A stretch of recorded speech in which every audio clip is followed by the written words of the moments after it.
ಪ್ರೀಮಿಯರ್ಗೆ ತಮಗೆಲ್ಲರಿಗೂ ಸ್ವಾಗತ. ಮನೆಯಲ್ಲಿ ಇದ್ದರೆ ಚಿನ್ನ, ಚಿಂತೆ ಏತಕ್ಕೆ ಇನ್ನ ಅಂತ ನೀವು ಅಡ್ವರ್ಟೈಸ್ ಎಲ್ಲ ನೋಡಿದ್ರಿ.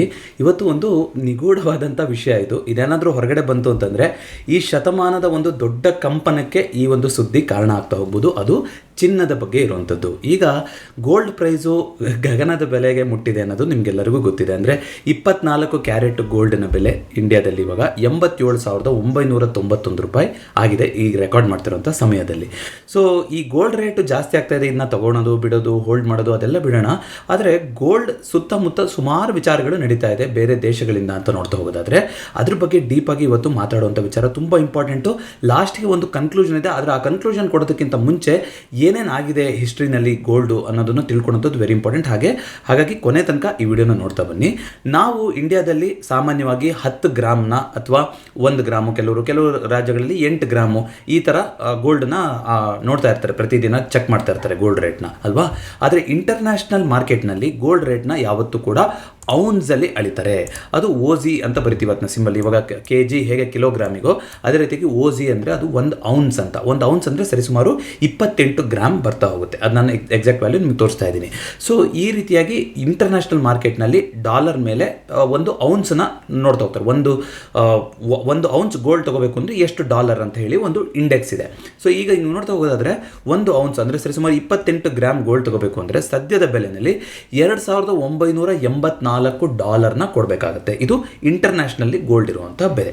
ಈಗ ಅಮೆರಿಕಾಗೂ ಮತ್ತು ಎಸ್ಪೆಷಲಿ ಡಾಲರಿಗೂ ಮತ್ತು ಗೋಲ್ಡಿಗೂ ತುಂಬ ಒಂದು ಹಿಂದಿಂದನೂ ಒಂದು ಕೋರಿಲೇಷನ್ ಅನ್ನೋದು ನಡೀತಾ ಬರ್ತಾ ಇದೆ.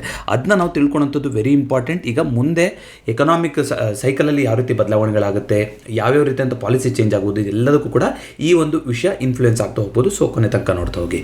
ಸೊ ಯಾವ ರೀತಿ ಆಯಿತು ಅಂತಂದರೆ ಅಮೆರಿಕಾದಲ್ಲಿ ಗೋಲ್ಡ್ ಸ್ಟ್ಯಾಂಡರ್ಡ್ ಅಂತ ಒಂದು ಸೆಟ್ ಮಾಡಿದರು. ಅಂದರೆ ಅರ್ಥ ಏನು, ಯಾವತ್ತೂ ಕೂಡ ಡಾಲರು ಒಂದು ಗೋಲ್ಡಿಗೆ ಡಿಪೆಂಡೆಂಟ್ ಆಗಿದೆ ಅಂತ. ಅಂದರೆ ಯಾವುದೋ ಒಂದು ಬೇರೆ ದೇಶದವರು ಡಾಲರ್ನ ಏನಾದರೂ ಅವರು ತೊಗೊಂಡ್ರು ಅಂತಂದರೆ, ಅಂದರೆ ಗೋಲ್ಡನ್ನು ತಂದು ಕೊಟ್ಟರು ಅಂತಂದರೆ ಅವರಿಗೆ ಬದಲಿಗೆ ಡಾಲರ್ನ ಸಾಲ ತೊಗೊತಾ ಇದ್ರು. ಇದು ಸುಮಾರು 1800 ಚಿಲ್ಲರೆಯಿಂದನೇ ಇರ್ತಾ ಇತ್ತು. ಗೋಲ್ಡು ಸಿಲ್ವರ್ ಎರಡೂ ಇತ್ತು. ಸಿಲ್ವರ್ನ ಕಂಪ್ಲೀಟಾಗಿ ತೆಗೆದುಹಾಕಿ ಗೋಲ್ಡ್ ಅಂತ ಮಾಡಿದ್ರು, ಗೋಲ್ಡ್ ಸ್ಟ್ಯಾಂಡರ್ಡ್ ಅಂತ ಮಾಡಿದ್ರು. ಅಂದರೆ ಪ್ರತಿಯೊಂದು ಡಾಲರು ಕೂಡ ಗೋಲ್ಡಿಂದ ಬ್ಯಾಕಿಂಗ್ ಆಗಿರುತ್ತೆ ಅನ್ನೋ ಒಂದು ವ್ಯವಸ್ಥೆ. ಆವಾಗ ಯಾವ ರೀತಿಯಾಗಿ ಸೆಟ್ ಮಾಡಿದ್ರು ಅಂದರೆ ಇದೇ 1 ಔನ್ಸ್ ಗೋಲ್ಡಿಗೆ $20.67 ಅಂತ ಸೆಟ್ ಮಾಡಿದ್ರು. ಸೊ ಇದರಿಂದ ಏನಾಯಿತು, ಎಕಾನಮಿನೂ ಬೂಮ್ ಆಯಿತು. US ಮಾರ್ಕೆಟ್ಗೂ ಕೂಡ ಒಂದು World War I ಟೈಮಲ್ಲಿ ಒಂದು ಸಾಕಷ್ಟು ಒಂದು ಗೋಲ್ಡನ್ನು ಒಂದು ರಿಸರ್ವ್ನ ಇಟ್ಕೊಂಡಿದ್ರು. ಒಂದು ಕಾಲದಲ್ಲಿ ಜಗತ್ತಿನಲ್ಲಿ ಅಫಿಷಿಯಲಿ ಏನು ಗೋಲ್ಡ್ ಇದೆಯೋ ಅದರ 3/2 ಭಾಗದಷ್ಟು ಗೋಲ್ಡು US ಹತ್ರನೇ ಉಳಿತಾ ಹೋಯಿತು 1920-30 ಟೈಮಲ್ಲಿ. ನಾನು ಪಿರಿಯಾಡಿಕಲಿ ರೆಫರೆನ್ಸ್ ಕೊಟ್ಬಿಟ್ಟು ಹೇಳ್ತಾ ಇದ್ದೀನಿ. 1920ರಲ್ಲಿ ಬಂದಿದ್ದಂಥದ್ದು ದಿ ಗೋಲ್ಡ್ ಸ್ಟ್ಯಾಂಡರ್ಡ್. ಅದೇ ರೀತಿಯಾಗಿ 1930 ಟೈಮಿಗೆ ಏನಾಗ್ತಾ ಹೋಯಿತು, ನಮಗೆ ದಿ ಗ್ರೇಟ್ ಡಿಪ್ರೆಷನ್ ಅಂತ ಬರ್ತಾ ಹೋಯ್ತು. ನಿಮಗೆಲ್ಲ ಕೇಳಿರ್ತೀರ, 1929ರಲ್ಲಿ ದೊಡ್ಡದಾಗಿ ಸ್ಟಾಕ್ ಮಾರ್ಕೆಟ್ ಕ್ರ್ಯಾಶ್ ಆಯಿತು. ಆಗಿನ ಮಟ್ಟಿಗೆ 60-70% ಕ್ರ್ಯಾಶ್ ಆಗಿತ್ತು. ಎಕನಾಮಿಕ್ ಒಂದು ಡೌನ್ ಟರ್ನ್ನ ತೊಗೊಂಡ್ಬಿಡ್ತು ಅಂತ. ಆಗ US ಪ್ರೆಸಿಡೆಂಟ್ ಆಗಿದ್ದವ್ರು ಏನು ಮಾಡ್ತಾರೆ, ಈಗ ಏನಾಗುತ್ತೆ, ಜನಕ್ಕೆ ಎಲ್ಲದರಲ್ಲೂ ಕೂಡ ಒಂದು ಈಕ್ವಿಟಿ ಆಗಿರ್ಬೋದು, ಮತ್ತೊಂದರಲ್ಲೆಲ್ಲ ಒಂದು ಆತಂಕ ಆಗಿರೋದ್ರಿಂದ ಗೋಲ್ಡನ್ನು ತುಂಬ ಪರ್ಚೇಸ್ ಮಾಡೋಕ್ಕೆ ಶುರು ಮಾಡಿಬಿಟ್ರು ನಾರ್ಮಲ್ ಸಿಟಿಸನ್ಸು. ಆದರೆ ಗೋಲ್ಡನ್ನ ಜನ ಅಷ್ಟೊಂದು ಹೋಲ್ಡ್ ಮಾಡೋ ಇಲ್ಲ ಅಂತ ಹೇಳ್ಬಿಟ್ಟು ಫೋರ್ಸ್ಫುಲಿ ಒಂದು ರೂಲ್ಸ್ನ ತರ್ತಾರೆ. ಆ ರೂಲ್ಸ್ ಪ್ರಕಾರ ಒಂದು ಫಿಕ್ಸ್ಡ್ ರೇಟಿಗೆ ಗೌರ್ಮೆಂಟಿಗೆ ಜನಗಳು ತಮ್ಮ ಗೋಲ್ಡನ್ನ ಮಾರಬೇಕು ಅಂತ ರೂಲ್ಸ್ ಮಾಡ್ತಾರೆ. $20.67 1 ಔನ್ಸ್ ಗೋಲ್ಡನ್ನ ಮಾರಬೇಕು ಅಂತ ಸೆಟ್ ಮಾಡ್ತಾರೆ. 1934ರಲ್ಲಿ ಗೋಲ್ಡ್ ರಿಸರ್ವ್ ಆ್ಯಕ್ಟ್ ಅಂತ ತೊಗೊಂಡ್ಬಂದ್ಬಿಟ್ಟು ಆ ಬೆಲೆನ ಇನ್ನೂ ಜಾಸ್ತಿ ಮಾಡ್ತಾರೆ. ಅಂದರೆ ಇನ್ನೂ ಹೆಚ್ಚಿನ ಜನ ತರಲಿ ಅಂತ, ಇನ್ನೂ ಸ್ಮಗ್ಲಿಂಗ್ ಮಾಡಿದ್ದು ಮತ್ತೊಂದು ಎಲ್ಲ ಗೋಲ್ಡನ್ನು ತೊಗೊಂಡೋಗಿ, ಅಂದರೆ ಡಾಲರ್ನೇ ಕಮ್ಮಿ ಮಾಡ್ಕೊಂಡಂಗೆ, ಗೋಲ್ಡ್ಗೆ ಹೈಯರ್ ಸ್ಟ್ಯಾಂಡರ್ಡ್ ಕೊಟ್ಟಂಗೆ $35 ಕೊಡ್ತೀವಿ 1 ಔನ್ಸ್ ಗೋಲ್ಡ್ ಕೊಟ್ಟರೆ ಅಂತ 1934ರಲ್ಲಿ US ಗೌರ್ಮೆಂಟ್ ಈ ರೂಲ್ಸ್ನ ತರಿಸುತ್ತೆ. ಹಾಗಾಗಿ ತುಂಬ ಕಡೆಯಿಂದ ಅವರಿಗೆ ಗೋಲ್ಡ್ ಬರ್ತಾ ಹೋಗುತ್ತೆ. ಫೆಡರಲ್ ರಿಸರ್ವ್ ಅಲ್ಲಿ ಸಿಕ್ಕಾಪಟ್ಟೆ ಗೋಲ್ಡ್ ಆಗಿದ್ದರಿಂದ ಅದನ್ನ ಒಂದು US ಟ್ರೆಷರಿ ಡಿಪಾರ್ಟ್ಮೆಂಟ್ಗೆ ಅದನ್ನ ಹ್ಯಾಂಡ್ ಓವರ್ ಮಾಡ್ತಾರೆ. ಸೊ ದಟ್ ಗೌರ್ಮೆಂಟ್ ಒಂದು ಸಾಲಿಡ್ ಕಂಟ್ರೋಲ್ ಇರುತ್ತೆ ಅದರಲ್ಲಿ ಅಂತ ಆ ರೀತಿಯಾಗಿ ಮಾಡಿರ್ತಾರೆ. ಇದು 1930ನೇ ಇಸ್ವಿ ತನಕ ಆಗಿದ್ದಂಥ ಬೆಳವಣಿಗೆ. 1940ರಲ್ಲಿ ಏನಾಗುತ್ತೆ, ಮತ್ತೆ World War II ಆಗುತ್ತಲ್ವಾ, ಆಗ ಯುರೋಪು ಬೇರೆ ದೇಶಗಳಲ್ಲಿರುವಂಥ ಗೋಲ್ಡ್ ಕೂಡ ಅಲ್ಲಿದ್ರೆ ಆಪತ್ತು ಅಂತ ಹೇಳ್ಬಿಟ್ಟು ಅವರು ಕೂಡ ಗೌರ್ಮೆಂಟ್ ಹತ್ರ ತಂದಿರ್ತಾರೆ. ಯಾಕೆಂದರೆ ಆಲ್ರೆಡಿ ಅಷ್ಟೊತ್ತಿಗೆ ಜಗತ್ತಿನ 3/2 ಭಾಗದಷ್ಟು ಗೋಲ್ಡು ಅಫಿಷಿಯಲ್ ಗೋಲ್ಡ್ ಅಂತ ಇರುವಂಥದ್ದು US ಹತ್ರನೇ ಇರುತ್ತೆ. ಡಾಲರ್ ಮೇಲೆ ಎಲ್ಲರಿಗೂ ನಂಬಿಕೆ ಬಂದಿರುತ್ತೆ. ಹಾಗಾಗಿ ಏನು ಮಾಡ್ತಾರೆ, ಸಾಲ ತಗೊಳೋದಕ್ಕೆ ಮತ್ತೊಂದಕ್ಕೆ ಯುದ್ಧದ ಸಂದರ್ಭದಲ್ಲಿ ಏನೇ ಆದ್ರೂ ತಮ್ಮ ಹತ್ರ ಗೋಲ್ಡನ್ನು ತಂದು ಕೊಡ್ತಾರೆ, USಗೆ ಬದಲಿಗೆ ಡಾಲರ್ನ ತಗೊಂಡು ಹೋಗ್ತಾ ಇರ್ತಾರೆ. ಈ ರೀತಿ ಮಾಡ್ತಾ ಇರ್ತಾರೆ. ಸೊ 1944ರಲ್ಲಿ $35 ಇರುತ್ತೆ 1 OZ ಗೋಲ್ಡ್ಗೆ. ಸೊ ಒಂದು ರಿಸರ್ವ್ ಕರೆನ್ಸಿ ಅಂತ ಮಾಡಿಬಿಟ್ಟು ಅವರು ಆ ರೀತಿಯಾಗಿ ತೆಗೆದಿಟ್ಟಿರ್ತಾರೆ. ಸೊ ಬೇರೆ ಬೇರೆ ದೇಶಗಳು ಕೂಡ ತಮ್ಮಲ್ಲಿರುವಂಥ ಡಾಲರ್ನ ತಗೊಂಡು ಹೋಗ್ತಾ ಇದ್ರು, ಬದಲಿಗೆ ಗೋಲ್ಡನ್ನ ಕೊಡ್ತಾ ಇದ್ರು. ಈ ರೀತಿ ಮಾಡ್ತಾ ಬಂದರು. ಸೊ 1950-60 ಟೈಮಲ್ಲಿ ಯುರೋಪು ಜಪಾನಿಗೆ ಏನು ಮಾಡುತ್ತೆ, ಇದು ಅನುಮಾನ ಆಗುತ್ತೆ, ಇವರು ನಿಜವಾಗ್ಲೂ ನಾವು ಕೊಡ್ತಿದ್ದೀವಲ್ಲ ಗೋಲ್ಡ್ನ, ಇದನ್ನ ಹಾಗೆ ಇಟ್ಕೊಂಡಿದ್ದಾರೆ ಇವರು. ಏಕೆಂದರೆ ಇದಕ್ಕೆಲ್ಲದಕ್ಕೂ ನೋಡಿ ಒಂದು US ಅಲ್ಲಿ ಇದು ನಿಮಗೆ ಜೇಮ್ಸ್ ಬಾಂಡ್ ಅವ್ರದ್ದು ಒಂದು ಮೂವಿ ಇದೆ, ಅದರಲ್ಲಿ ನೀವು ನೋಡಿರ್ತೀರ. ಒಂದು ಫೋರ್ಟ್ ನಾಕ್ಸ್ ಅಂತ ಒಂದು ಬಿಲ್ಡ್ ಮಾಡಿದ್ದಾರೆ. ಆ ಫೋರ್ಟ್ ನಾಕ್ಸ್ ಅನ್ನೋದು ತುಂಬ ಹೈಲಿ ಸೆಕ್ಯೂರ್ ಆಗಿರುವಂಥ ಒಂದು ಜಾಗ ಅಂತ ಹೇಳ್ಕೊಬೋದು. ಒಂದು ಡೇಟಾ ಸ್ಟೋರ್, ಒಂದು ಗೋಲ್ಡ್ ಸ್ಟೋರೇಜ್ ಜಾಗ ಅದು. ಅಲ್ಲಿ ಗೋಲ್ಡನ್ನ ಇಡ್ತಾ ಇದ್ದಾರೆ. ಸುಮಾರು 50% ಆಫ್ ಗೋಲ್ಡು US ಅಲ್ಲಿ ಇಟ್ಟಿರುತ್ತೆ ಅಂತ ಈಗಲೂ ಅದು 1930 ಇಸ್ವಿಯಿಂದ ಅಲ್ಲೇ ಇಟ್ಟಿದ್ದಾರೆ ಅಂತ ಇದೆ. ಸೊ ಆದರೆ ಯುರೋಪು, ಜಪಾನ್ ಕಂಟ್ರೀಸ್ಗೆಲ್ಲ ಅನುಮಾನ ಬರ್ತಾ ಹೋಗುತ್ತೆ. ಅಂದರೆ ನಾವು ಕೊಡ್ತಿರೋಂಥ ಗೋಲ್ಡಲ್ಲಿ ಇವರು ಮತ್ತೆ ಬೇರೆ ದೇಶಕ್ಕೆ ಅದನ್ನು ಒಂದು ಸಾಲ ಆಗಿ ಕೊಡ್ತಾ ಇದ್ದಾರಾ, ಅಥವಾ ಆ ಗೋಲ್ಡನ್ನ ಇವರು ಬೇರೆ ಟ್ರೇಡ್ಗಳಿಗೆ ಆಲ್ರೆಡಿ ಯೂಸ್ ಮಾಡ್ಕೊಂಡ್ಬಿಟ್ಟಿದ್ದಾರೆ. ನಿಜವಾಗ್ಲೂ ಅಷ್ಟು ಗೋಲ್ಡ್ ಇಟ್ಕೊಂಡಿದ್ದಾರೆ ಇವರು. ಈಗ ನಾವು ವಾಪಸ್ಸು ಇವರು ಡಾಲರ್ನ ನಾವು ತೀರಿಸಿದ್ರೆ ನಮ್ಮ ಗೋಲ್ಡ್ ನಮಗೆ ಸಿಗುತ್ತೋ ಇಲ್ವೋ ಅಂತ ಅನುಮಾನ ಶುರುವಾಗುತ್ತೆ. ಯಾವಾಗ 1950-60ರಲ್ಲೇ. ಸೊ ಆಗೇನು ಮಾಡ್ತಾ ಹೋಗ್ತಾರೆ ಇವರು, ವಾಪಸ್ ತೊಗೊಳಕ್ಕೆ ಶುರು ಮಾಡ್ತಾ ಹೋಗ್ತಾರೆ. ಅಗ್ರೆಸಿವ್ ಆಗಿ US ಇಂದ ತೊಗೊಳ್ಳಿ, ನಿಮ್ಮ ಸಾಲ ನಾವು ವಾಪಸ್ ಕೊಡ್ತಾ ಇದ್ದೀವಿ, ನಮ್ಮ ಗೋಲ್ಡ್ ವಾಪಸ್ ಕೊಡಿ ಅಂತ ಕೇಳಕ್ಕೆ ಶುರು ಮಾಡ್ತಾರೆ. ಸೊ ಇದರಿಂದ ಏನಾಗ್ತಾ ಹೋಗುತ್ತೆ, ಒಂದು ದೊಡ್ಡ ಮಟ್ಟದಲ್ಲಿ US ಇಂದ ಗೋಲ್ಡು ಆಚೆ ಹೋಗೋಕ್ಕೆ ಶುರುವಾಗ್ತಾ ಹೋಗುತ್ತೆ. 1970ನಲ್ಲಿ 70ನೇ ಇಸ್ವಿನಲ್ಲಿ ಆಗ ಇದ್ದಂತಹ ಏನು US ಪ್ರೆಸಿಡೆಂಟ್ ಇರ್ತಾರೆ ಅವರು, ನಿಕ್ಸಾನ್ ಅಂತ, ಅವ್ರು ಏನು ಮಾಡ್ತಾರೆ, ಇನ್ಮೇಲಿಂದ ಗೋಲ್ಡ್ ಸ್ಟ್ಯಾಂಡರ್ಡ್ ಸಿಸ್ಟಮ್ನ ನಾವು ತೆಗೆದುಹಾಕ್ತಾ ಇದ್ದೀವಿ ಅಂತ ಹೇಳ್ಬಿಡ್ತಾರೆ. ಅಂದರೆ ನೀವೇನು ಮೊದಲೇನು ಒಂದು ಗೋಲ್ಡ್ ತಗೊಂಡು ಕೊಟ್ಟರೆ ನಿಮಗೆ ಡಾಲರ್ ಸಾಲ ಅಂತ ಕೊಡ್ತಾ ಇದ್ರಲ್ಲ, ಆ ಸಿಸ್ಟಮ್ನ ನಾವು ಇವತ್ತಿಂದ ನಿಲ್ಲಿಸ್ತಾ ಇದ್ದೀವಿ ಅಂತ ಹೇಳ್ತಾರೆ. ಸೊ ಈ ಥರ ನಿಲ್ಲಿಸಿದ್ರೆ ಅಂದರೆ ಇನ್ನೂ ಜಾಸ್ತಿ ಜನ ಈ ಥರ ತೊಗೊಳೋದನ್ನು ವಾಪಸ್ಸು ಕಮ್ಮಿ ಮಾಡಿ, ನಮ್ಮ ಹತ್ರ ಇರೋ ಗೋಲ್ಡ್ ರಿಸರ್ವ್ ತುಂಬ ಕಮ್ಮಿ ಆಗೋಗ್ಬಿಡುತ್ತೆ US ಹತ್ರ ಇರೋವಂಥದ್ದು. ಅದನ್ನ ಫರ್ದರ್ ತಡೆಯೋದಕ್ಕೋಸ್ಕರ ಈಗ ಫ್ರೀಯಾಗಿ ಫ್ಲಕ್ಚುಯೇಟ್ ಆಗಿ ಗೋಲ್ಡು ಡಿಮ್ಯಾಂಡ್ ಆ್ಯಂಡ್ ಸಪ್ಲೈ ಬೇರೆ ಯಾವ ರೀತಿ ಇರುತ್ತೋ ಆ ರೀತಿಯಾಗಿ, ಅಂದರೆ ಡಾಲರಿಂದ ಬ್ಯಾಕಿಂಗ್ ಆಗಿರಬೇಕು ಅನ್ನೋದು ಏನೂ ಇರಲ್ಲ, ಫ್ರೀಯಾಗಿ ಅದು ಟ್ರೇಡ್ ಆಗೋಕ್ಕೆ ಶುರುವಾಗುತ್ತೆ 1970-74ನೇ ಇಸ್ವಿ ಟೈಮಲ್ಲಿ. ಸೊ ಇದು ಒಂದು ಇಂಪಾರ್ಟೆಂಟ್ ಒಂದಿದು. ಮತ್ತು ಗೋಲ್ಡ್ ಓನರ್ಶಿಪ್ ಬ್ಯಾನ್ ಅಂತ ಏನಿತ್ತಲ್ಲ, ಅಂದರೆ ಜನ ಜಾಸ್ತಿ ಗೋಲ್ಡನ್ನು ಹೊಂದಿರಬಾರ್ದು ಸಿಟಿಸನ್ಸ್ ಅಂತ 1930ರಲ್ಲಿ ಹಾಕಿರೋ ಬ್ಯಾನನ್ನು ಕೂಡ ತೆಗಿತಾರೆ. ಅಂದರೆ ಯಾರು ಬೇಕಾದ್ರೂ ಅಮೆರಿಕನ್ಸು ಅವರು ಗೋಲ್ಡನ್ನು ತಗೋಬೋದು ಅಂತಲೂ ಆಗುತ್ತೆ. ಡಾಲರ್ ಜೊತೆ ಅದಕ್ಕೂ ಸಂಬಂಧ ಇಲ್ಲ ಅಂತಲೂ ಮಾಡಿ ಹೋಗ್ತಾರೆ. 1980-90ರಲ್ಲಿ ಏನಾಗ್ತಾ ಹೋಗುತ್ತೆ, ಹಾಗಾಗಿ ಗೋಲ್ಡ್ ಪ್ರೈಸು ತುಂಬ ವೊಲೆಟೈಲ್ ಆಗ್ತಾ ಹೋಗುತ್ತೆ. ಯಾಕಂದರೆ ಡಿಮ್ಯಾಂಡ್ ಸಪ್ಲೈ ಆಗುತ್ತೆ, ಆದರೆ US ರಿಸರ್ವ್ ಸ್ಟೇಬಲ್ ಆಗ್ತಾ ಹೋಗುತ್ತೆ. ಅಂದರೆ ಈಗ ಗೋಲ್ಡ್ ಕೊಟ್ಟರೆ ಡಾಲರ್ ಸಿಗಲ್ಲ ಅನ್ನೋ ಒಂದು ಸ್ಥಿತಿ ಬಂದಿದ್ದರಿಂದ ಸೊ ಅಂಥ ಒಂದು ಅವ್ರ ಮೇಲೆ ಪೆಟ್ಟು ಬೀಳ್ತಾ ಹೋಗೋದಿಲ್ಲ. ಅವ್ರದ್ದು ಏನೊಂದು ರಿಸರ್ವ್ ಉಳಿದಿರುತ್ತೋ ಅದು ಸ್ಟೇಬಲ್ ಆಗ್ತಾ ಹೋಗುತ್ತೆ. ಅಷ್ಟೊತ್ತಿಗೆ ಗೋಲ್ಡ್ ಫ್ರೀಯಾಗಿ ಫ್ಲಕ್ಚುಯೇಟ್ ಆಗೋದ್ರಿಂದ ಸೊ ಎಷ್ಟಾಗ್ತಾ ಹೋಗುತ್ತೆ ಅಂದರೆ, ಒಂದು ಔನ್ಸ್ ಗೋಲ್ಡಿನ ಬೆಲೆ $850 ಮುಟ್ಟಿಬಿಡುತ್ತೆ. ಸೊ 850 ಮುಟ್ಬಿಡುತ್ತೆ. ಜಿಯೋ ಪೊಲಿಟಿಕಲ್ ಟೆನ್ಷನ್ಸ್ ಕೂಡ ಜಾಸ್ತಿ ನಡೀತಾ ಇರುತ್ತೆ ಆ ಟೈಮಲ್ಲಿ. ನಿಮಗೆ ನೆನಪಿರಲಿ, 1990ರಲ್ಲಿ ಭಾರತ ಕೂಡ ಏನು ಮಾಡ್ತಾ ಹೋಗುತ್ತೆ, ಈ ಗೋಲ್ಡ್ನ ಈಗ ಇಂಗ್ಲೆಂಡಿಂದ ವಾಪಸ್ ತರಿಸ್ಕೊಂಡ್ರು ಅಂತ ನೀವೆಲ್ಲ ಸುದ್ದಿ ಕೇಳಿದಿರಲ್ವಾ. ಇಂಗ್ಲೆಂಡಿಗೆ ಫಸ್ಟ್ ಆಫ್ ಆಲ್ ಗೋಲ್ಡ್ ಹೋಗಿದ್ದು ಯಾವಾಗ ಅಂದರೆ 1990ನೇ ಇಸ್ವಿನಲ್ಲಿ. ಆಗ ಒಂದು ಜಿಯೋ ಪೊಲಿಟಿಕಲ್ ಟೆನ್ಷನ್ ತುಂಬ ಇತ್ತು. ಇಂಡಿಯಾದ ಎಕಾನಮಿ ತುಂಬ ಒಂದು ಹೀನಾಯ ಸ್ಥಿತಿಗೆ ಬಂದಿತ್ತು. ಆಗ ಜಪಾನು, ಯುರೋಪ್ ಈ ಥರ ದೇಶಗಳಲ್ಲಿ ನಮ್ಮ ಹತ್ರ ಗೋಲ್ಡ್ ಇದೆ, ಗೋಲ್ಡನ್ನು ತಗೊಂಡು ನೀವು ಲೋನ್ ಕೊಡಿ ಅಂತ, ಇನ್ನೂ ಸ್ವಲ್ಪ ಜಾಸ್ತಿ ಲೋನ್ ಕೊಡಿ ಗೋಲ್ಡ್ಗೆ ಅಂತ ಹೇಳಿ ಆ ರೀತಿಯಾಗಿ ತೊಗೊಂಡೋಗಿ ಇಟ್ಟಿದ್ದಂಥ ಚಿನ್ನ ಅದು. ಸೊ ಅದನ್ನ ಇವಾಗ ವಾಪಸ್ ತರಿಸ್ಕೊಟ್ಟಿದ್ದಾರೆ. ಯಾಕಂದರೆ ರಷ್ಯಾ ಯುಕ್ರೇನ್ ವಾರ್ ನಡೀತಿತ್ತಲ್ಲ ಆ ಟೈಮಲ್ಲಿ ಅದನ್ನ ತೊಗೊಂಡ್ರು. ಅದು ವಾಪಸ್ ಬರೋಣ ಆ ಸ್ಟೋರಿಗೆ. ಬಟ್ ಏನಾಗ್ತಾ ಹೋಯಿತು, ಡಾಲರು ಸ್ಟ್ರಾಂಗ್ ಆಗ್ತಾ ಹೋಯಿತು, ಗೋಲ್ಡಿಂದ ಅದು ಸಪ್ರೇಟ್ ಆಗ್ತಾ ಹೋಯಿತು. ತುಂಬ ಒಂದು ಗೋಲ್ಡ್ ರಿಸರ್ವ್ ಕೂಡ US ಇಂದು ಜಾಸ್ತಿನೇ ಆಗ್ತಾ ಹೋಯಿತು. ಅದನ್ನ ಅವರು ಬರೀ ಫೋರ್ಟ್ ನಾಕ್ಸ್ ಅಂತ ಹೇಳಿದ್ನಲ್ಲ, ಅದಲ್ಲಿ ಅಷ್ಟೇ ಅಲ್ಲದೆ ಫೆಡರಲ್ ಬ್ಯಾಂಕ್ ಒಂದು ನ್ಯೂಯಾರ್ಕಲ್ಲಿ ಒಂದಿದೆ ಅಲ್ಲಿ, ಮತ್ತು ಡೆನ್ವರ್ ಮಿಂಟ್ ಅಂತ ಒಂದಿದೆ ಆ ಜಾಗದಲ್ಲಿ, ಈ ಜಾಗದಲ್ಲಿ ಡಿಸ್ಟ್ರಿಬ್ಯೂಟ್ ಮಾಡಿಬಿಟ್ಟು ಸ್ಟೋರ್ ಮಾಡಿದ್ದಾರೆ. ಈಗ ಸದ್ಯದ ಮಾಹಿತಿ ಪ್ರಕಾರ US ಹತ್ರ ಸರಿಸುಮಾರು 8133 ಮೆಟ್ರಿಕ್ ಟನ್, ಒಂದು ಮೆಟ್ರಿಕ್ ಟನ್ ಅಂದರೆ 1000 kg ಅಂತ ಬರ್ತಾ ಹೋಗುತ್ತೆ. RBI ಹತ್ರ ಎಷ್ಟಿದೆ, ಸರಿಸುಮಾರು ಒಂದು 830-850 ಮೆಟ್ರಿಕ್ ಟನ್ ಇದೆ ಅಂತ ಹೇಳ್ತಾರೆ. US ಹತ್ರ 8100 ಮೆಟ್ರಿಕ್ ಟನ್, ಅಂದರೆ RBI ಹತ್ರ ಎಷ್ಟಿದೆಯೋ, ಅಂದರೆ ನಮ್ಮ ಭಾರತದ ಹತ್ರ ಎಷ್ಟಿದೆಯೋ ಗೌರ್ಮೆಂಟ್ ಹತ್ರ, ಅದರ 10 ಪಟ್ಟು ಗೋಲ್ಡು US ಹತ್ರ ಇದೆ ಅಂತ ಈಗಿರುವಂಥ ಸುದ್ದಿ. ಸೊ 2000ನೇ ಇಸ್ವಿಯಲ್ಲಿ ಏನಾಯಿತು, ಗೋಲ್ಡ್ನ ಹೆಡ್ಜ್ ಆಗಿ ಬಳಸೋಕ್ಕೆ ಶುರುವಾಗ್ತಾ ಹೋಯಿತು. ಅಂದರೆ ಏನೋ ಒಂದು ಇನ್ಫ್ಲೇಷನ್ ಆಯಿತು, ಮತ್ತು 2000ರಲ್ಲಿ .com ಕ್ರ್ಯಾಶ್ ಆಯಿತು, ಮತ್ತು 2008ರಲ್ಲಿ ಒಂದು ಹೌಸಿಂಗ್ ಬಬಲ್ ಕ್ರ್ಯಾಶ್ ಆಯಿತು. ಇದೆಲ್ಲ ಆದಾಗ ಏನಾಗ್ತಾ ಹೋಯಿತು, ಓಕೆ ಈ ಥರ ಆದಾಗ ನಮಗೆ ಕಾಪಾಡುವಂಥದ್ದು ಗೋಲ್ಡೇ ಅಂತ ಹೇಳ್ಬಿಟ್ಟು ಗೋಲ್ಡನ್ನು ಏನು ಮಾಡ್ತಾ ಹೋದರು, ಯೂಶಲಿ ಅದೊಂದು ಇನ್ವರ್ಸ್ಲಿ ಪ್ರಪೋರ್ಷನಲ್ ರಿಲೇಷನ್ ಆಗ್ತಾ ಹೋಯಿತು. ಯಾಕಂದರೆ ಫ್ರೀಯಾಗಿ ಟ್ರೇಡ್ ಆಗ್ತಾ ಇತ್ತು. ಸಾಮಾನ್ಯವಾಗಿ ಇನ್ನೇನೋ ಒಂದು ಎಕನಾಮಿಕ್ನಲ್ಲಿ ಸ್ಲೋ ಡೌನ್ ಆಗ್ತಾ ಇದೆ, ಇನ್ಫ್ಲೇಷನ್ ಆಗ್ತಾ ಇದೆ ಅಂತ ಬಂದಾಗೆಲ್ಲ ಈಕ್ವಿಟಿಯಿಂದ ಗೋಲ್ಡಿಗೆ ಜನ ಶಿಫ್ಟ್ ಆಗುವಂಥದ್ದು, ಈ ರೀತಿ ಒಂದು ಹೆಡ್ಜಿಂಗ್ ಇನ್ಸ್ಟ್ರೂಮೆಂಟ್ ಆಗಿ ಗೋಲ್ಡ್ ಯೂಸ್ ಆಗೋಕ್ಕೆ ಶುರುವಾಯಿತು 2000 ಮತ್ತು ಅದರ ಆಚೆನ ಪರಿಸ್ಥಿತಿಗಳಲ್ಲಿ. ಅದನ್ನು ನಾವು ಈಗ ಯಾವ ಥರ ನೋಡಿದ್ದೀವಿ ಅಂತಂದರೆ, 2011ರಲ್ಲಿ 2008ರಲ್ಲಿ ಫಸ್ಟ್ ಆಫ್ ಆಲು ಆಗ ಒಂದು ಕ್ರ್ಯಾಶ್ ಆಯ್ತಲ್ಲ, ಆಗ ಒಂದು ಔನ್ಸಿನ ಗೋಲ್ಡ್ ಬೆಲೆ $1000 ಮುಟ್ಟಿತ್ತು. $1000 ಮುಟ್ಟಿತ್ತು. ಸ್ಟೇಬಲ್ ಆಗಿದೆ ನೋಡಿ, ಬೇರೆ ಎಲ್ಲ ಕಂಡೀಷನ್ ಕೆಳಗೋದ್ರೂ ಗೋಲ್ಡ್ ನಮಗೆ ಅಪ್ರಿಷಿಯೇಟ್ ಆಯಿತು ಅಂತ ಅಲ್ಲಿ ಪ್ರೂವ್ ಆಯಿತು. ಅಲ್ಲಿ ಆಗಿದ ನಂತರ 2011ರಲ್ಲಿ 1000 ಇದ್ದಿದ್ದು 3 ವರ್ಷದಲ್ಲಿ 1920 ದಾಟ್ತು. ಇಲ್ಲಿ ನೀವು ನೋಡ್ತಾ ಇದ್ದೀರಾ, 2011ರಲ್ಲಿ ನೋಡಿ 1920 ಆ ರೇಂಜನ್ನು ಮುಟ್ಬಿಡ್ತು ಒಂದು ಔನ್ಸು ಗೋಲ್ಡು ಡಾಲರ್ ಎದುರಿಗೆ ಅಂತ ನೋಡೋದಾದರೆ.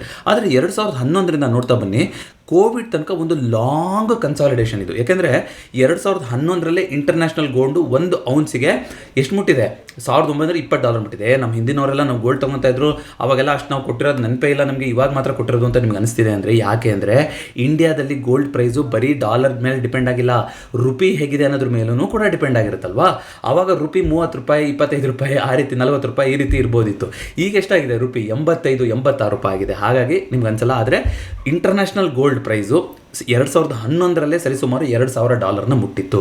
ಆದರೆ ತಿರ್ಗಾ $2,000 ಮುಟ್ಟಿದ್ದು ಯಾವಾಗ ಅಂದರೆ ಕೋವಿಡಲ್ಲಿ ಕ್ರ್ಯಾಶ್ ಆಯ್ತಲ್ಲ, ಆಗ ಜೋರಾಗಿ ಮೇಲ್ಗಡೆ ಹೋಯಿತು. ಸರಿಸುಮಾರು 10 ವರ್ಷಗಳ ನಂತರ ಆ ಒಂದು ಹೈನ ಬ್ರೇಕ್ ಮಾಡ್ತು. ಸೊ ಈ ಒಂದು ಲಾಂಗ್ ಕನ್ಸಾಲಿಡೇಷನ್ ಆಗಿ ಈಗ ಬ್ರೇಕ್ಔಟ್ ಆಗ್ತಾ ಇರೋದ್ರಿಂದ ಗೋಲ್ಡು ಕೈಗೆ ಸಿಗ್ದಂಗೆ ಹೋಗ್ತಾ ಇದೆ. ಯಾಕೆಂದರೆ ಇದರ ಹಿಂದೆ ನೀವು ಅರ್ಥ ಮಾಡ್ಕೋಬೇಕು, ಸರಿಸುಮಾರು 10-12 ವರ್ಷಗಳ ಒಂದು ದೊಡ್ಡ ಕನ್ಸಾಲಿಡೇಷನ್ ರೇಂಜು ಹಿಂದೆ ಕಾರ್ಯನಿರ್ವಹಿಸ್ತಾ ಇದೆ ಅಂತ. ಇವತ್ತು ಯು ಎಸ್ ಹತ್ರ 8,133 ಮೆಟ್ರಿಕ್ ಟನ್ ಗೋಲ್ಡ್ ಇದೆ ಅಂತ ಹೇಳ್ತಾರೆ.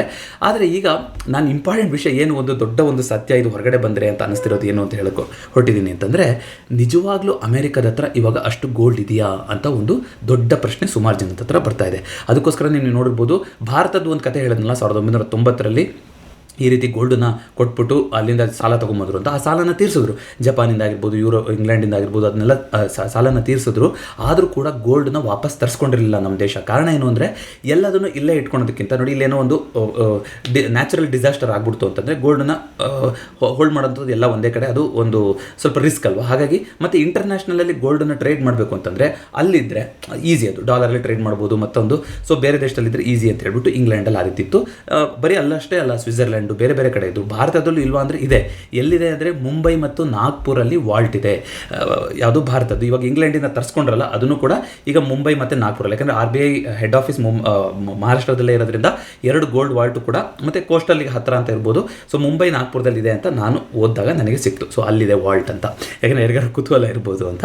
ಸೊ ಅದಲ್ಲದೆ ಈಗ ಏನು ಎಲ್ಲರಿಗೂ ಕಾಡ್ತಿರೋಂಥ ಪ್ರಶ್ನೆ ಅಂತಂದರೆ, ಈಗ ಚೈನಾ ಆಗಿರ್ಬೋದು, ರಷ್ಯಾ ಆಗಿರ್ಬೋದು, ಇನ್ಕ್ಲೂಡಿಂಗ್ ಇಂಡಿಯಾ ಆಗಿರ್ಬೋದು, ಕೋವಿಡ್ ನಂತರ ತುಂಬ ದೊಡ್ಡ ಮಟ್ಟದಲ್ಲಿ ಗೋಲ್ಡ್ನ ರಿಸರ್ವ್ನ ಜಾಸ್ತಿ ಮಾಡ್ಕೊಂತ ಬರ್ತಾ ಇದ್ದಾರೆ. ಕಾರಣ ಏನು ಅಂದರೆ ಈ ಡಾಲರ್ ಸುಪ್ರಿಮಸಿ ಜಾಸ್ತಿಯಾಗಿ ಹೋಗಿದೆ.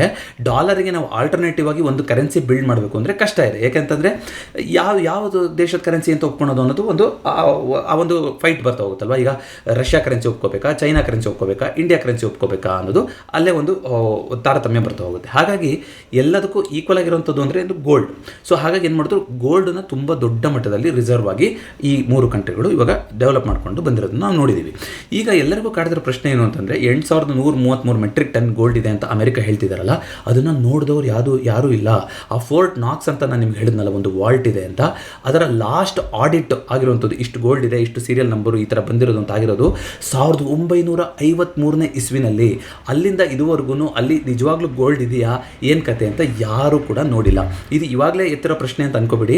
ಹಿಂದೆನೂ ಕೂಡ ಒಂದ್ಸಲ ಈ ಥರ ಪಾರ್ಲಿಮೆಂಟಲ್ಲಿ ಕೇಳ್ತಾರೆ, 1960-70 ಇಸ್ವಿ ಟೈಮಲ್ಲಿ, ಏನು ಕತೆ, ನಿಜವಾಗ್ಲೂ ಅಲ್ಲಿ ಗೋಲ್ಡ್ ಇದೆಯಾ, ಏನು ಕತೆ ಅಂತ ಕೇಳಿದಾಗ ಒಂದು 100 ಕಾಂಗ್ರೆಸ್ಮೆನ್, ಅಂದರೆ ಆ ಪಾರ್ಲಿಮೆಂಟಲ್ಲಿರೋರನ್ನ ಕಾಂಗ್ರೆಸ್ಮೆನ್ ಅಂತ ಕರೀತಾರಲ್ವ US ಅಲ್ಲಿ, ಅವ್ರನ್ನ ಆ ವಾಲ್ಟಿಗೆ ಕರ್ಕೊಂಡು ಹೋಗ್ತಾರೆ. ಫಾರ್ ದ ಫಸ್ಟ್ ಟೈಮ್ ಹೊರಗಿನ ಜಗತ್ತಿನವರು ಒಂದಿಷ್ಟು ಜನ ಆ ವಾಲ್ಟ್ ಒಳಗಡೆ ಹೋಗಿರೋದು ಅಂತ ಸುದ್ದಿ ಆಗುತ್ತೆ. ಕೆಲವೊಂದಿಷ್ಟು ಜನ ಕೈಯಲ್ಲಿ ಗೋಲ್ಡನ್ನ ಇಟ್ಕೊಂಡು ಫೋಟೋ ತೆಗೆಸ್ಕೊಳೋಕ್ಕೂ ಅವಕಾಶ ಕೊಡ್ತಾರೆ. ಆದರೆ ತುಂಬ ಒಂದು ದೊಡ್ಡ ಜಾಗ ಅದು, ಅದರಲ್ಲಿ ಒಂದು ರೂಮಲ್ಲಿರುವಂಥ ಗೋಲ್ಡನ್ನು ತೋರಿಸ್ತಾರೆ. ಆದರೆ ಆ ವೆಯ್ಟನ್ನು ಚೆಕ್ ಮಾಡೋದಾಗಲಿ, ಆ ಗೋಲ್ಡಿಂದು ಅದರ ಪ್ಯೂರಿಟಿ ಚೆಕ್ ಮಾಡೋದಾಗಲಿ, ಅಥವಾ ಇಡೀ ವಾಲ್ಟಲ್ಲಿ ಗೋಲ್ಡ್ ಇದೆಯಾ, ಮತ್ತು ಬುಕ್ ಆಫ್ ರೆಕಾರ್ಡ್ಸು, ಆ ಗೋಲ್ಡಿನ ಸೀರಿಯಲ್ ನಂಬರು ಅದು ಯಾವ್ದು ಬಂದಿದ್ದು ಒಂದು ಬುಕ್ ಆಫ್ ರೆಕಾರ್ಡ್ಸ್ನ ಟ್ಯಾಲಿ ಮಾಡೋದಾಗಲಿ, ಯಾವುದೇ ಕೆಲಸ ನಡೆಯೋದಿಲ್ಲ.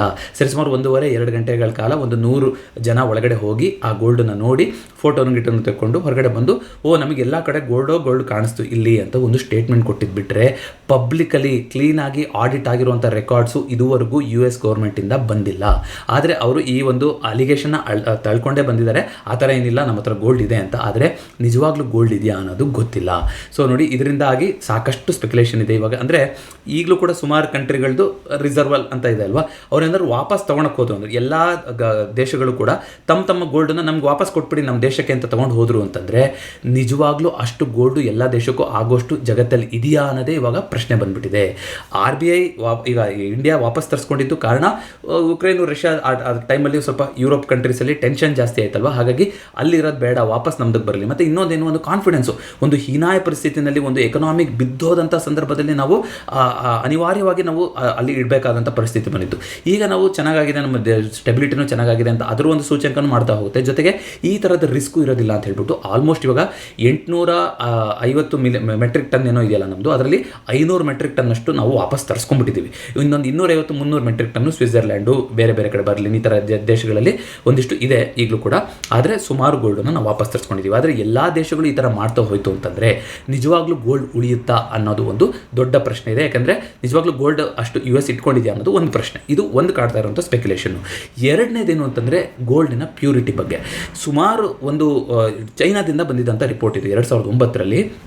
ಒಂದಿಷ್ಟು ಬ್ಯಾಚ್ ಆಫ್ ಗೋಲ್ಡ್ ರಿಸರ್ವ್ಸ್ನ ಅವ್ರು ವಾಪಸ್ ತರಿಸ್ಕೊತಾರೆ. ಅದರ ಪ್ಯೂರಿಟಿ ಚೆಕ್ ಮಾಡಿದ್ರೆ ಅವರಿಗೆ ಅದರಲ್ಲಿ ಟಂಗ್ಸ್ಟನ್ ಯೂಸ್ ಮಾಡಿರೋದು ಒಳಗಡೆ, ಅದು ವೆಯ್ಟು ಕೂಡ ಗೋಲ್ಡ್ ಅಷ್ಟೇ ಬರ್ತಾ ಹೋಗುತ್ತೆ. ಆ ಟಂಗ್ಸ್ಟನ್ನ ಹಾಕ್ಬಿಟ್ಟು ಅದ್ರ ಮೇಲ್ಗಡೆ ಗೋಲ್ಡ್ ಕೋಟಿಂಗ್ ಮಾಡಿದ್ದಾರೆ. ಹಾಗಾಗಿ ಸುಮಾರು ವಾಲ್ಟಲ್ಲಿ ಇರುವಂಥದ್ದು ನಿಜವಾದ ಗೋಲ್ಡೇ ಅಲ್ಲ ಅಂತ ಒಂದು ಸ್ಫೋಟಕ ಮಾಹಿತಿನ ಚೈನಾ ಕೂಡ ಹೊರಗಡೆ ಬರ್ತಕ್ಕೆ ಶುರು ಮಾಡ್ತು. ಆದರೆ ಅದು ಇದುವರೆಗೂ ಕೂಡ ಪ್ರೂವ್ ಆಗಿಲ್ಲ. ಆದರೆ ಚೈನಾನು ಒಂದ್ಸಲ ಎಂಟರ್ ಆಗಿದೆ ಗೇಮಲ್ಲಿ ಅಂದರೆ ನಿಮ್ಗೆ ಏನಾಗಿದೆ ಅಂತ ಗೊತ್ತಿರ್ಬೋದು. ಸೊ ಹಾಗಾದರೆ ಇಷ್ಟೆಲ್ಲದ್ರ ಮಧ್ಯೆ ಯಾಕೆ ರಷ್ಯಾ ಚೈನಾ ಇಷ್ಟೊಂದು ಗೋಲ್ಡನ್ನು ಜಾಸ್ತಿ ಮಾಡ್ಕೊತಾ ಇದೆ ಅಂತಂದರೆ, ಈಗ ನೋಡಿ ಅಮೆರಿಕ ಏನೇ ಹೇಳ್ಬೋದು, ತುಂಬ ಫ್ಯಾನ್ಸಿ ಕಂಟ್ರಿ, ಪವರ್ಫುಲ್ ಕಂಟ್ರಿ, ಈ ಥರ ಆ ಥರ ಅಂತ ನಾವು ಏನೇ ಹೇಳಿದ್ರು ಕೂಡ it's A country built on debt. ತುಂಬ ಒಂದು ದೊಡ್ಡ ಮಟ್ಟದಲ್ಲಿ ಏನು ಮಾಡಿದ್ದಾರೆ ಅವರು, ಕರೆನ್ಸಿಗಳನ್ನು ಪ್ರಿಂಟ್ ಮಾಡಿದ್ದಾರೆ. ಏನೋ ಒಂದು ಕೋವಿಡಲ್ಲಿ ಪ್ಯಾಕೇಜ್ ಕೊಡಬೇಕು ಅಂತಂದರೆ ಆವಾಗ ಕರೆನ್ಸಿ ಪ್ರಿಂಟ್ ಮಾಡೋದು, ಏನು ಬೇಕಾದ್ರೂ ಮಾಡಿ ಸರಿಸುಮಾರು $33 ಟ್ರಿಲಿಯನ್ ಅಷ್ಟು ಸಾಲದ ಮೇಲೆ ನಡೀತಾ ಇದೆ ಅದು ದೇಶ. ಸೊ ಈಗ ಈ ಹಿಂದೆ ಒಂದು ವಾಲ್ಟಲ್ಲಿ ನಾವು ಗೋಲ್ಡನ್ನು ಇಟ್ಟಿದ್ದಾರೆ ಅಂತ ಹೇಳಿದ್ನಲ್ಲ, ಆ ವಾಲ್ಟಲ್ಲಿ ಇಟ್ಟಿದ್ದಂಥ ಗೋಲ್ಡು ಫಿಕ್ಸ್ ಆಗಿತ್ತು. ಅಂದರೆ $42.22 ಇದಕ್ಕೆ ನಾವು ಫಿಕ್ಸ್ ಮಾಡಿದ್ದೀವಿ ಅಂತ ಇವಾಗ 8,133 ಮೆಟ್ರಿಕ್ ಟನ್ ಇರುವಂಥದ್ದು. ಆದರೆ ಇವಾಗಿನ ಗೋಲ್ಡಿನ ಬೆಲೆ ಎಷ್ಟಿದೆ ನಿಮಗೆ ಗೊತ್ತಾದರೆ 2,984 ಮೆಟ್ರಿಕ್ ಟನ್ ಇದೆ. ಸೊ ಏನಾದರೂ ಗೋಲ್ಡ್ ರೇಟನ್ನು ಇವಾಗ US ಏನಾದರೂ ಜಾಸ್ತಿ ಮಾಡ್ತು ಅಂದರೆ ಅಲ್ಲಿ ಏನು ವಾಲ್ಟಲ್ಲಿ ಇದೆಯೋ ಅದನ್ನ ಜಾಸ್ತಿ ಮಾಡ್ತು ಅಂತಂದರೆ ಅದನ್ನು ಸರಿದೂಗಿಸೋಕ್ಕೆ ನೋಡಿ ಈಗ 2 ಥರ ಮಾಡ್ತಾ ಹೋಗ್ಬೋದು. ಇದು ಸ್ವಲ್ಪ ಕಾಂಪ್ಲಿಕೇಟೆಡ್ ಆಗುತ್ತೆ. ನಾನು ಎಷ್ಟು ಸರಳವಾಗಿ ಆಗುತ್ತೋ ಅಷ್ಟು ಮಾಡೋಕ್ಕೆ ಪ್ರಯತ್ನ ಪಡ್ತೀನಿ. ಅಂದರೆ ಇವಾಗ US-ನ ಡಾಲರು ಮತ್ತು ಗೋಲ್ಡು ಎರಡು ಸಪರೇಟ್ ಆಗಿದೆ. ಎರಡಕ್ಕೂ ಏನೋ ಒಂದು ಬ್ಯಾಕಿಂಗ್ ಇಲ್ಲ. ಏನಾದರೂ ವಾಪಸ್ ಇವರು ಅದನ್ನ ಲಿಂಕ್ ಮಾಡಿಬಿಟ್ರು ಅಂತಂದರೆ, ಅಂದರೆ ಗೋಲ್ಡ್ ಸ್ಟ್ಯಾಂಡರ್ಡ್ನ ವಾಪಸ್ ತಂದರು ಅಂದರೆ ಪ್ರತಿ ಒಂದು ಡಾಲರ್ನ ಪ್ರಿಂಟ್ ಮಾಡಬೇಕು ಅಂದರೆ ಅದಕ್ಕೆ 1 ಗ್ರಾಮ್ ಅದ್ರ ರಿಲೇಟೆಡ್ ಏನಿರುತ್ತೋ ಅಷ್ಟು ಗೋಲ್ಡು ಇರಲೇಬೇಕು ಅನ್ನೋದು ಒಂದು ಜಾರಿ ಆಗಿಬಿಡ್ತಾ ಹೋಗುತ್ತೆ. ಅವಾಗ ಏನಾಗುತ್ತೆ, ಇನ್ಫ್ಲೇಷನ್ ತನಗೆ ತಾನೇ ಕಂಟ್ರೋಲ್ ಬರುತ್ತೆ. ಫಿಸ್ಕಲ್ ಡೆಫಿಸಿಟ್ ಒಂದು ಡಿಸಿಪ್ಲಿನಿಗೆ ಬರ್ತಾ ಹೋಗುತ್ತೆ. ಯಾಕಂದರೆ ಹೇಗೆ ಬೇಕೋ ಹಾಗೆ ಈ ರೀತಿಯಾಗಿ ಡಾಲರ್ನ ಪ್ರಿಂಟ್ ಮಾಡ್ಕೊಳಕ್ಕಾಗೋದಿಲ್ಲ ಅವಾಗ. ಆದರೆ ಆ ರೀತಿ ಮಾಡಬೇಕು ಅಂತಂದರೆ ಇವಾಗ ನಾನು ನೋಡಿ ಡಾಲರ್ದು ಏನು ಒಂದಿದೆಯಲ್ಲ ಇವಾಗ ಸರಿಸುಮಾರು ವ್ಯಾಲ್ಯೂ ಅಂತ ನೋಡೋದಾದರೆ ಸರಿಸುಮಾರು $20 ಟ್ರಿಲಿಯನ್ ಇದೆ. ಅಂದರೆ ವಹಿವಾಟಿಗೆ ಬೇಕಾಗಿರುವಂಥ ಸಪ್ಲೈ ಅಂತ ನೋಡೋದಾದರೆ US-ಅಲ್ಲಿ ಅಷ್ಟಿದೆ.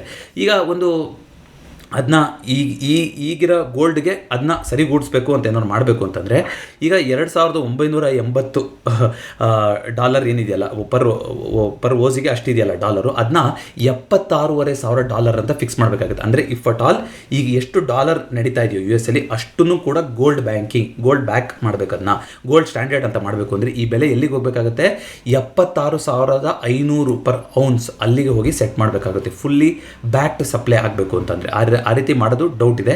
ಇನ್ನೊಂದು ಏನು ಮಾಡ್ಬೋದು US ಅಂತ ಹೇಳ್ತಾ ಇದ್ದಾರೆ ಅಂದರೆ ನೋಡಿ, ಯಾಕೆ ಇದನ್ನೆಲ್ಲ ಹೇಳ್ತಾ ಇದ್ದೀನಿ ಅಂದರೆ ಮುಂದೆ ಆಗ್ಬೋದು. ಯಾಕಂದರೆ ಯಾವ ಥರ ಬೇಕಾದರೂ ಪಾಲಿಸಿನ ತೊಗೊತ ಹೋಗ್ಬೋದು. ಆದರೆ ಅಷ್ಟು ಸ್ಟ್ರೈಟ್ ಫಾರ್ವರ್ಡ್ ಇಲ್ಲ. ಇದು ಅಮೆರಿಕಾಗೂ ತುಂಬ ದೊಡ್ಡ ಹೊಡೆತ ಬೀಳುತ್ತೆ. ಅದನ್ನು ನಾನು ಎಕ್ಸ್ಪ್ಲೇನ್ ಮಾಡ್ತೀನಿ.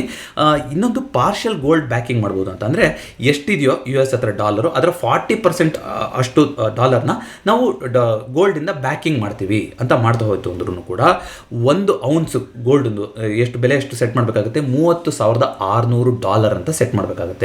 ಅಂದರೆ ಅರ್ಥ ಏನು, ಇವಾಗ ಎಷ್ಟಿದೆಯೋ ಚಿನ್ನದ ಬೆಲೆ ನಾವು ನೋಡ್ತಾ ಇದ್ದೀವಲ್ಲ ಇದರ 10 ಪಟ್ಟು ಜಾಸ್ತಿ ಆಗ್ತಾ ಹೋಗುತ್ತೆ. 1 ಔನ್ಸ್ ಅಂದರೆ ನಿಮ್ಗೆ ಆಗಲೇ ಹೇಳ್ದಂಗೆ 28 ಗ್ರಾಮ್ ಆಯಿತು. ಈಗ 8,000 ನಡೀತಾ ಇದೆ ಇವಾಗ. ಅದು ಯಾವುದೋ 10 ಗ್ರಾಮ್ 1 ಗ್ರಾಮಿಗೆ ಚಿನ್ನ ಅಲ್ವಾ, ಅದು 80,000ಕ್ಕೆ ಹೋಗ್ಬಿಡುತ್ತೆ. ಆ ಥರ ಈವನ್ 40% ಬ್ಯಾಕಿಂಗ್ ಮಾಡಿದ್ರು ಅಂದ್ರೂ ನಿಜವಾಗ್ಲೂ ಈ ಥರ ಮಾಡ್ತಾರಾ ಅಂತಂದರೆ ನಾನು ಆಗಲೇ ಹೇಳ್ದಂಗೆ ಇನ್ಫ್ಲೇಷನ್ ಕಂಟ್ರೋಲ್ ಆಗುತ್ತೆ ನಿಜ. ಆದರೆ ಒಂದೇನಾಗ್ತಾ ಹೋಗುತ್ತೆ, US ಡಾಲರು ಕೂಡ ಸ್ಟ್ರಾಂಗ್ ಆಗ್ತಾ ಹೋಗ್ಬೋದು. ಆದರೆ ಇದರಿಂದ ಏನಾಗುತ್ತೆ, ಇಂಟ್ರೆಸ್ಟ್ ರೇಟ್ಗಳ ಮೇಲೆ ತುಂಬ ಒಂದು ದೊಡ್ಡ ಪರಿಣಾಮ ಬೀರುತ್ತೆ. ಮತ್ತು ಜೊತೆಗೆ ಗೋಲ್ಡೇ ಒಂದು ಇವಾಗ ಸುಪ್ರೀಮ್ ಅಸೆಟ್ ಅಂತ ಆಗೋಗ್ಬಿಡುತ್ತೆ. ಗೋಲ್ಡ್ ಡಾಲರ್ಗಿಂತಲೂ ಜಾಸ್ತಿ ಆಗ್ತಾ ಹೋಗ್ಬಿಡುತ್ತೆ ಗೋಲ್ಡ್ ವ್ಯಾಲ್ಯೂ. ಜೊತೆಗೆ ಯಾವ್ಯಾವ ಕಂಟ್ರಿಗಳು ಗೋಲ್ಡ್ ರಿಸರ್ವ್ ಮಾಡಿ ಇಟ್ಕೊಂಡಿದ್ದಾರಲ್ಲ ಅವರು ತುಂಬ ದೊಡ್ಡ ಪವರ್ಫುಲ್ ಕಂಟ್ರಿ ಆಗ್ತಾ ಹೋಗ್ಬೋದು. ಯಾಕೆಂತಂದರೆ ಗೋಲ್ಡಿಗೆ ಅಷ್ಟೊಂದು ಬೆಲೆ ಬಂತು ಅಂತಂದರೆ ಈಗಲೂ ಕೂಡ ಅಮೆರಿಕದಿಂದ ಸಾಲ ತಗೊಂಡಿರೋ ನೇಷನ್ಗಳಿದಾವಲ್ಲ, ಆಯಿತು ನಾವು ಗೋಲ್ಡ್ ಕೊಡ್ತೀವಿ ನಮಗೆ ಡಾಲರ್ ವಾಪಸ್ ಕೊಟ್ಬಿಡಿ ಅಂತ ಅವರು, ನಿಮ್ಮ ಡಾಲರ್ನ ಕೊಡ್ತೀವಿ ನಮ್ಮ ಗೋಲ್ಡ್ ವಾಪಸ್ ಕೊಟ್ಬಿಡಿ ಅಂದರೆ US-ನ ಗೋಲ್ಡ್ ರಿಸರ್ವ್ ರಿಸರ್ವ್ ಇನ್ನೂ ಕಮ್ಮಿ ಆಗಿ ಆಲ್ರೆಡಿ ಈಗ ಚೈನಾ, ರಷ್ಯಾ ಈ ಥರ ಯಾವ ಕಂಟ್ರಿಗಳು ಆಲ್ರೆಡಿ ಗೋಲ್ಡ್ ರಿಸರ್ವ್ ಇಟ್ಕೊಂಡಿದೆಯಲ್ಲ ಅವರು ತುಂಬ ಪವರ್ಫುಲ್ ಕಂಟ್ರಿ ಆಗುವಂಥ ಸಾಧ್ಯತೆ ಇದೆ.